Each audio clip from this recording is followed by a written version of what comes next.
This new Roth rule, unfortunately, makes them unfair. And in this day and age where fairness, equality is everything. Oh, actually, no, we don't like equality anymore. We want equity. We want equity. Because I was born as a white man, a straight Christian white man. I was born on third base. So only got to go 90 feet to get a home run. Well, not a home run, to get a run. Where everybody else other than straight Christian white men are starting at home plate. So they have to go all the way around the bases to get home. I just got to go there to home. That's 90 feet. Isn't that? Yeah, I think 90 feet per base. Yeah, I think so. And we need not equality. We don't need everybody to be equal at the at bat. We want to make sure that if I'm born on third base and you were born at the home plate, we're just taking your swings. We got to put both of us on second base. So I got to go back to second, and we're going to advance you 2 bases because that's called equity in this modern era. Equity, not equality. Equality says we both are taking our swings at the home plate, but not because I was born on third base as a straight Christian white man. That's so friggin' dumb. Anyways, here's her academic here, Alicia Manel. Do we really want Roth 401ks and IRAs to be more generous than traditional retirement plans? Eliminating required minimum distributions make them much more valuable. The Secure Act 2.0 eliminated RMDs on Roth 401ks. At first glance, that could be harmless. After all, the account owners paid the tax up front, don't you know? So why force them to withdraw their money? What that rationale ignores is the assets in the Roth continue to generate tax-free returns, even after the account holder reaches 73, when RMDs kick in, or 74, 75, depending on how old you are. All right, okay. A quick refresher on the so-called equivalence between traditional and Roth plans may be a good way to clarify what's happened. Under a traditional 401k or an IRA, the government does not tax the original contribution nor the returns until you're forced to take some money out, or you take some money out, either way. In contrast, initial contributions to the Roth are not tax deductible, but interest accrue tax-free and are not paid when you're pulling the money out, the taxes are.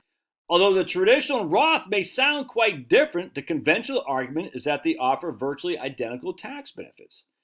Unfortunately, the easiest way to demonstrate this point is with equations. Assume that I'm not going to go into the equations right here. So basically, she's arguing that they have different benefits, Roth and a traditional. And I actually agree with that assumption, and that's why I wrote my book, The Tax Bomb in Your Retirement Accounts, because not only does the Roth allow you tax-free income from your portfolio, it doesn't flow back to your 1040. It's on your AGI, which means you can get tax-free Social Security, tax-free qualified dividends, long-term capital gains, everything that the traditional IRA might not. On top of that, traditional IRA might put you in an IRMA tax for Social Security, for Medicare premiums, whatnot.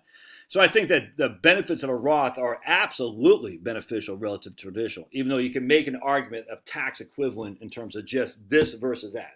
I'm not going to argue with that, but there's more to the story than just that. Anyway, I'm not going to get her equations because it makes my head hurt. But check this out.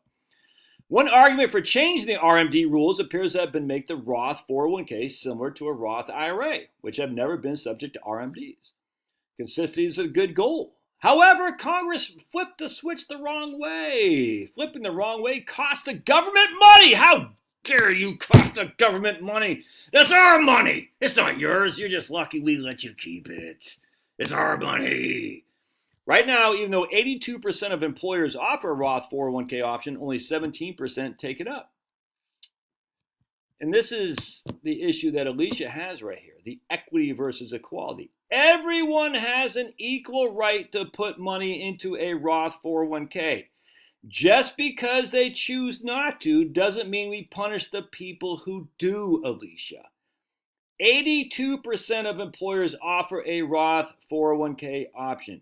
It doesn't matter if I'm the only guy who takes advantage of the Roth 401k option. The facts are, by you saying because very few people do, that inherently is not fair. It's absolutely unequivocally wrong. Of course it's fair, because everyone is at the same place taking their swings to get on base. It's not like a guy who started putting money into his Roth 5, 6, 7 years ago all of a sudden was born on third base, as the liberals and academics would say. It's just not true. Plans offering Roth IRAs, you can see right here. The number of people taking advantage of it has gone up, but not as much as the number of plans. Well, that's why these people are dumb. I don't know if they're dumb.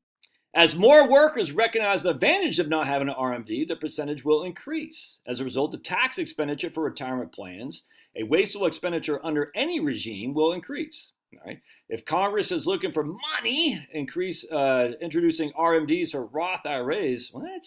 How would introducing RMDs or Roth IRAs give Congress more money? That doesn't make any sense, Alicia. Let's do it. Just stay back, stay in your lane, Alicia. Your lane was you and my man Andrew Biggs, who we're going to have on the live stream tonight, as a matter of fact. In fact, I'll show you. I think I got Andrew's article up here that we're going to talk about right here. I do. My man Andrew Biggs. What pension scandals tell us about pensions? Employers are offered defined benefit pensions if they're lightly regulated, putting employees and taxpayers at risk. If pensions are well regulated, employers won't offer them 100%. So we're going to talk about this tonight with my man Andrew Biggs. Anyway, so the point being is, if you want the money, what you should do is you should reduce the RMDs in terms of your ability to, literally what you should do is to say, hey, here's what I would do. First and foremost, Alicia Minnell and Andrew Biggs, they proposed eliminating all tax benefits on contributing to 401k plans. I completely agree with that. I think it's a great idea. You put money in a 401k, it's just after-tax money, it grows tax-free. I think it's a wonderful idea. No tax preference, because we know the vast majority of the tax preference go to the higher earners. That's just a fact. So if you want to eliminate, make it more equitable, you eliminate the tax deductions on that. Absolutely. I would absolutely not only eliminate the tax deductions on that, I would say no tax deductions for anything. Charitable contributions, mortgage deductions, church, all nonprofits, all tax-free institutions, everything. You pay your tax just like a regular business, just like a regular taxpayer. No one gets tax deductions. No one gets charitable deductions, because the vast majority of people who are doing this are not Joe Schmo and Grandma freaking James who live in Dahlonega, Georgia. They're freaking wealthy McGee hedge fund manager in New York City. So screw that guy.